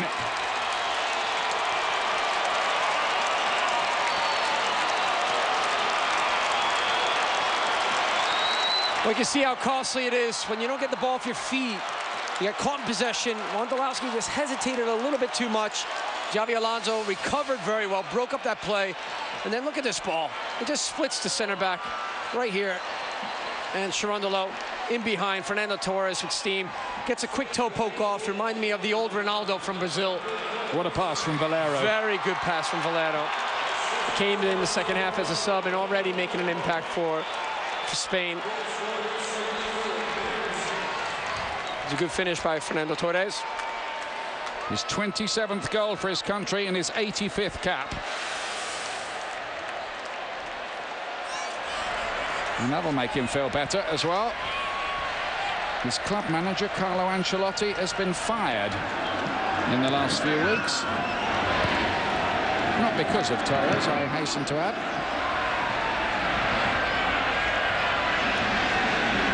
Well, it's tough on the USA, who are having a slightly better spell in the game when they were hit by that beautifully fashioned goal by Spain.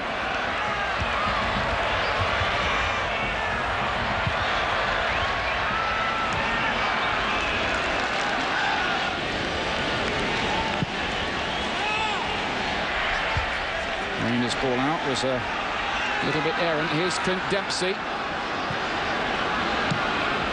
Heading towards Wondolowski. Albiol just getting something on it. A vital interception as Wondolowski was waiting in space behind him. He's taken up some good positions, Wondolowski here. Movement looks quite good, doesn't it? Yeah, it does, actually. You just want to see the ball played a little bit quicker off the feet of the U.S. players. You know, knowing when to settle the game down, slow it down is one thing, but you're able to play 1 and 2 touch and move the ball. Well, when strikers move off the ball, you got to give it to them early. If not, then they're going to be more tight. Lehigh broke a little bit lucky for him.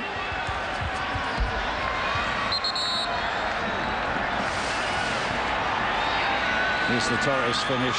That's the old Torres, isn't it? Yeah, that's the look from behind the goal. It's a great ball, splits the seam. Valero, very good ball through the midfield. You hear the cheering right now in the stadium. Ian and another substitute, Cabrera, coming out. And one of the best goalkeepers in the world, if not the best goalkeeper, Casillas, coming in for Spain. Yep, Spain's #1 for the last 11 years, their World Cup goalkeeper. Saint Iker, they call him. Unbelievable. Three World Cups, 30 years old. What a goalkeeper, fantastic. Lot of support, it should be said, as you will have gathered, for Spain here today.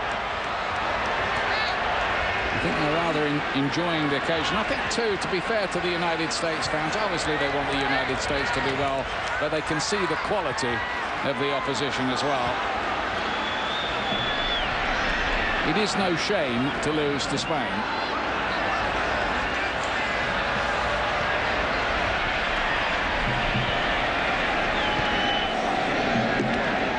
Villa. Here's Iniesta looking to measure one for Torres again. Torres has to re-establish himself in the Spain starting lineup. That would have been unthinkable a while back. Goodson did okay.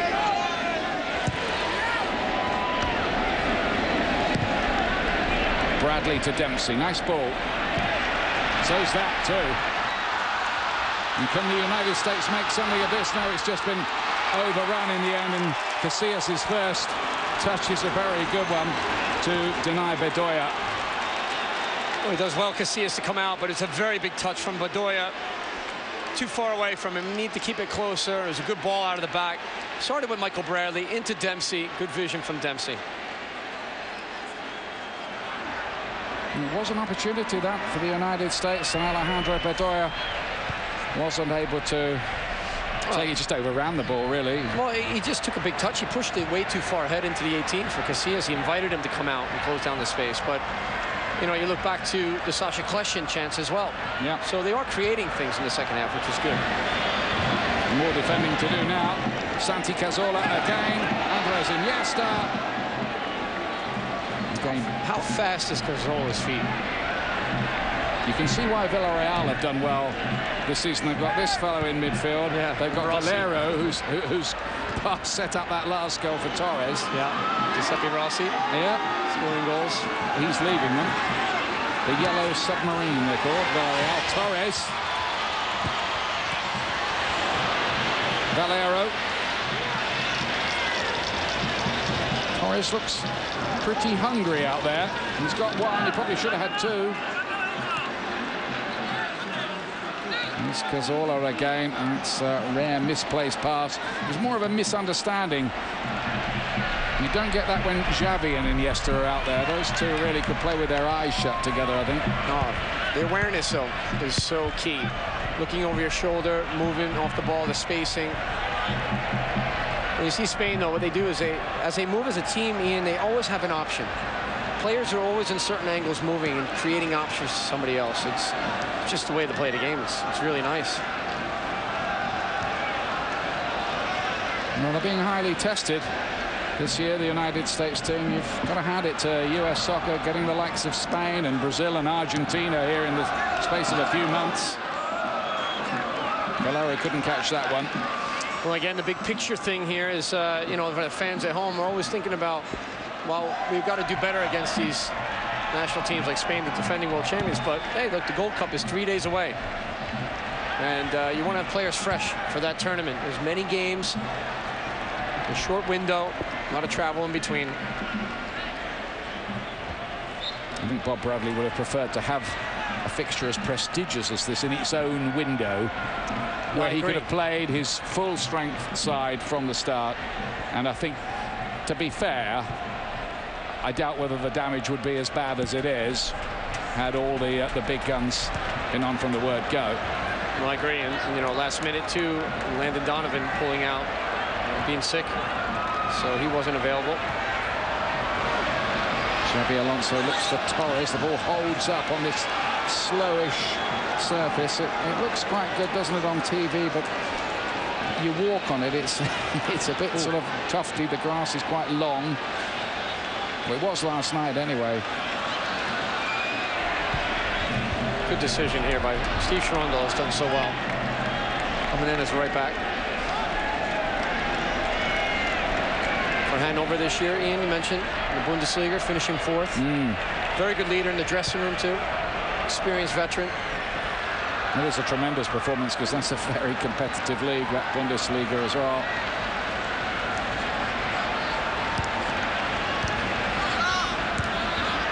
So, Champions League next season for Cherundolo, possibly.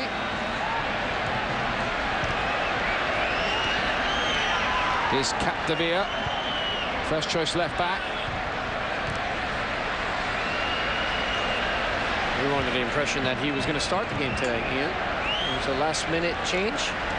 Well, the team that all the Spanish journalists last night thought was going to be on the pitch was not the team that Del Bosque sent out when it was named. So there were a few hurried reshuffles when we received it. These soccer teams, you see, they're state secrets, you know. Yep. That's good. Cazorla inside to Valero. Bradley says, I'll take over, does well. It's made a difference in there. Dempsey.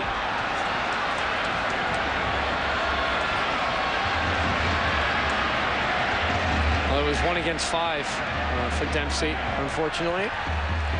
He was trying to link up with Wondolowski.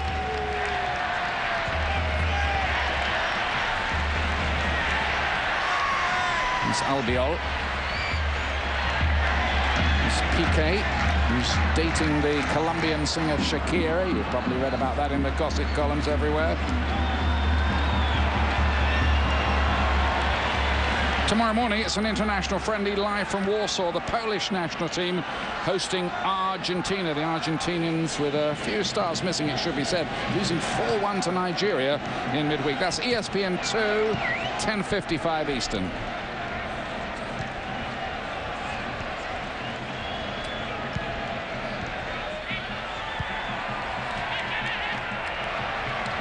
Is Iniesta to Valero. Iniesta again.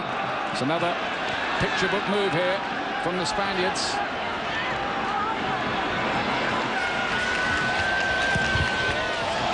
Iniesta. What about that? Here's Arbeloa now playing at right back. He was left back earlier on. 7 minutes to go.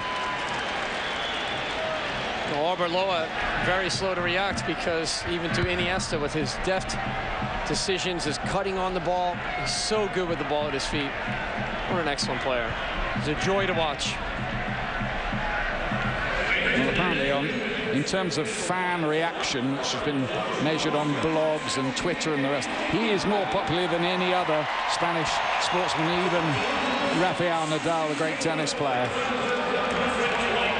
Iniesta is a very, very modest, almost shy man as well. Bit of a wine connoisseur, I'm told, as well now.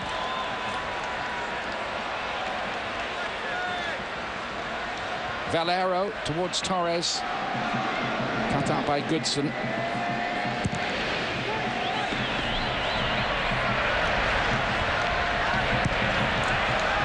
Here's Wondolowski to Clint Dempsey.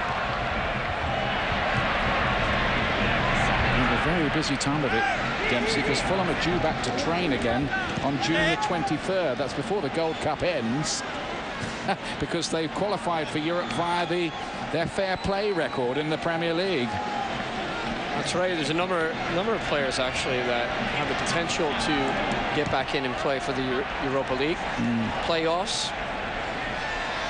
I think it's a bit of a poison chalice, if I'm honest with you, for some of them. I think they'd prefer the rest. I'm sure Mark Hughes, if he's still in charge of Fulham, then will give Clint Dempsey 2 or 3 weeks off. You'd like to think so anyway.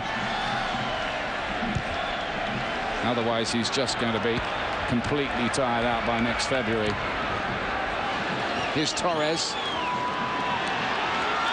And coaches have to think about the players' legs. It's a pretty demanding schedule.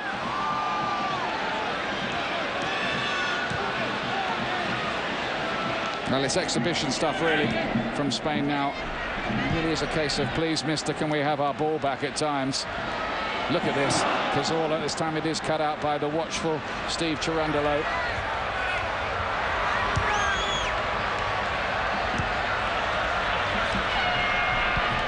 Capdevila.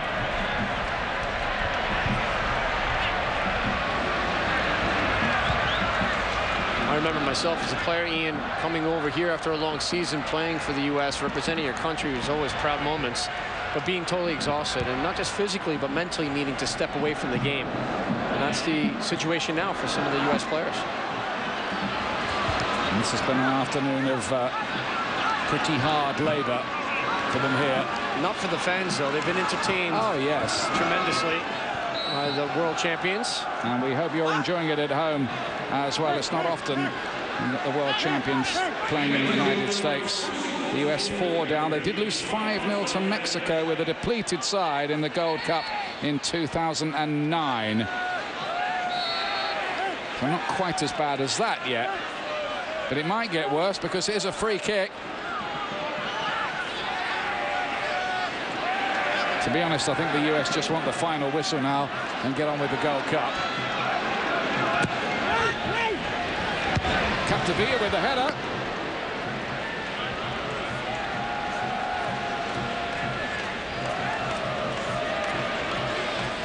Let's have a look at some of these scores in European Championship qualifying matches. Macedonia 0, Ireland 2. Very good result for the Republic, that one.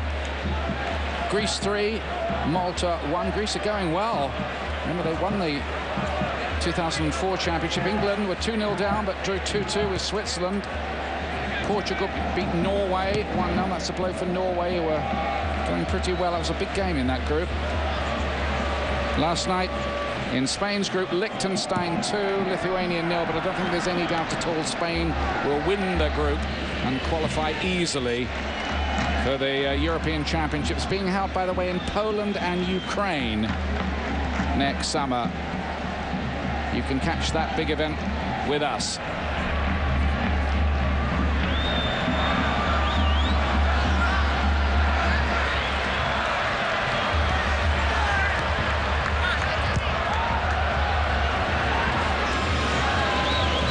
Here's Cazorla.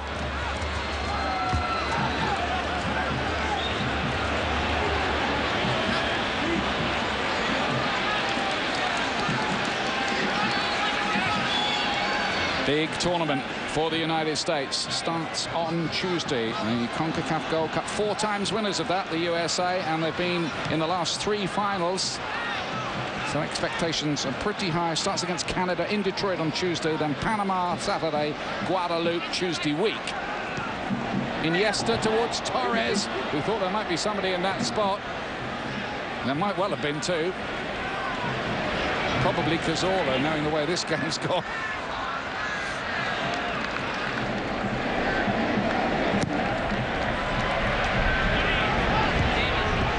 Albiol with the covering.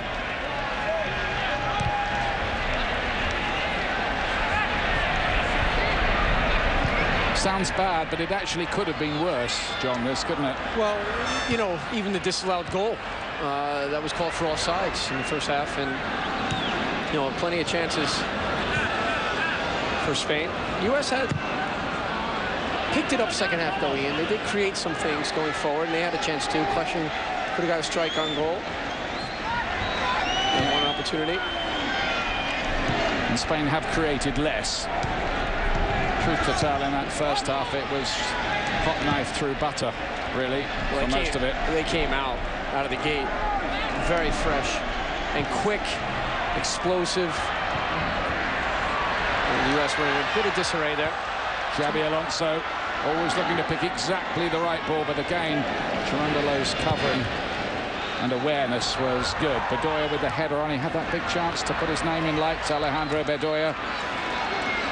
1 or 2 opportunities for the US in this second half. Do you think goal power is a big problem for this side? It is all over. Spain winning by 4-0 and giving the United States a bit of a lesson, in truth, on the occasion. A weakened USA side. What was your final verdict, John? Well, I think really in the big picture, in the scheme of things, is the Gold Cup the priority. Bob Bradley looking to get some more answers here from you know, some of the players, but I think the defense of the U.S. is something that always has to be, you know, questioned and said, oh, who's going to be our main players? Who's going to be the guys that shut down things and make it hard to compete against? And, you know, today letting 4 goals in against the world champions, it's difficult, but moving forward now, the U.S. can learn from this and then, you know, assess things and move forward into the Gold Cup and say, look, here's going to be the players that are going to do the job for us. I was interested in Alexi's point at halftime. He says that it's a good thing for the United States players, even though it's painful, to go through experiences like this against this class of opposition, because you're better. Absolutely. Hey, not everybody gets these opportunities to play against a world champion, and you know, this is the first one for the U.S. on U.S. soil, so this is great, and they're going to learn a lot from it. And you know, when you're mixing a team like that and not playing the first team as much, and these things are going to happen, so you expect that. The NBA Finals between the Mavericks and the Heat roll on. Dirk Nowitzki shook off any pain he had in his injured hand to make shot after shot and lift the Mavericks to victory in Game 2 and tie the series. Now, the King and the Heat head to Dallas for a pivotal Game 3. The NBA Finals, Heat Mavericks, live Monday on ESPN. This Wednesday on ESPN, the beautiful game at its best. That is some trick, and that is some goal. This Wednesday, don't miss Brazil-Romania, the Brazil World Tour on ESPN. Friday, get in the ring with ESPN. 2 warriors collide for glory in Tampa, Florida. Udell Johnson, Jose Miguel Torres. Face to face in a welterweight matchup. Today's boxers, tomorrow's champions. Friday night fights on ESPN.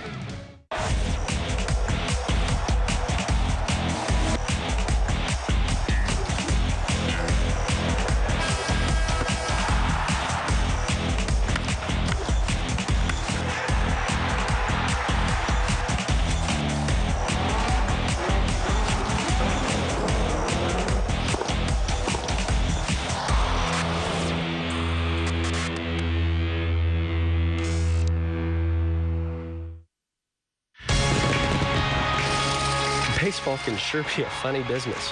Former Ranger Lee returns to Philly while their power hitter Worth heads to D.C.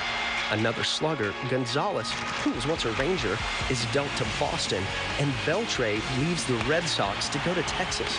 Talk about connecting the dots. Good trades? I guess we'll see. Dodgers, Phillies, live Tuesday on ESPN.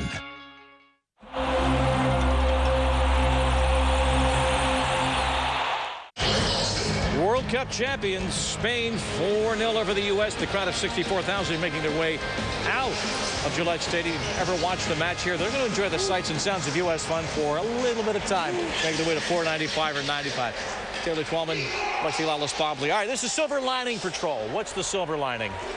They got a game Tuesday. You can regroup quickly. Business starts Tuesday. You got to win the Gold Cup. Make no mistakes about it. U.S. they've got the work cut out for them, Alexi. They are not going to face a team in the Gold Cup even close to what Spain is. That's the good news. But this is also about ultimately winning a World Cup. And maybe the lessons learned, the hard lessons learned out today, maybe 3 years from now, they're good. All right, more soccer coming your way tomorrow, 2 p.m. Eastern Time. It is the final match for the U.S. national women's team as they make their way towards the World Cup. There he is, folks. He is short stacked, but still the greatest player there is. Phil Ivey taking his seat as the last day 2 session is about to begin. The dream for any poker player is to make the main event final table. Phil Ivey did it last year. This time he has visions of more. Hopefully some things will go right. Make another run at it. This time finish the job. Ooh, Jeff Schulman made a second